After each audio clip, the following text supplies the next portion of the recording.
আপনি যে কাজটা করবেন, ধরেন মরিচ চাষ করবেন, মরিচ চাষের উপর যা কিছু আছে, বই আছে কিনা, কলে জানতে পারবেন কিনা, ভিডিও দেখে জানতে পারবেন কিনা, এইটা আপনাকে জানতেই হবে। মরিচ, টমেটো, শসা, করলা, তরমুজ, এই 5টা ক্রপস যখন হিট টেম্পারেচার থাকে, মানে অনেক বেশি তাপ এবং বৃষ্টি থাকে, এই সময় আমরা বলেছি যে এঁটেল দোআঁশ এবং দোআঁশ মাটি লাগবে। কালকের বিষয়টাতে আমি যেটা শিখতে পাচ্ছি বেডের হাইটটা নিয়ে, কারণ এই সময় প্রচুর হিট থাকবে, বৃষ্টিও হবে বেশি। এখন বেডের আমি যদি এনাফ পরিমাণ হাইট না হয়, আমার বৃষ্টিতে ডুবেও যাবে, আবার অতিরিক্ত রোদে আমার গাছ ঠিকমতো পানি পাবে না, তখন আমার গাছ লাগবে কুকরি।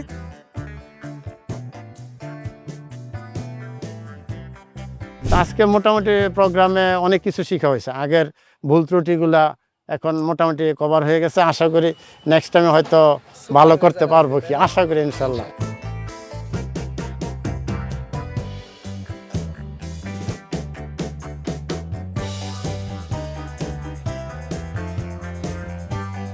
এখানে আসার পর আমি এই বিষয়ে যতটুকু শিখলাম, এটা আমি চাচ্ছি যে আমি নিজে আমার মাঠে অ্যাপ্লাই করব, পাশাপাশি আমার আশেপাশে যারা আছে তাদেরকেও এখান থেকে উদ্বুদ্ধ করবো এটার উপরে একটা ভালো রেজাল্ট যেন সবাই নিয়ে আসতে পারে।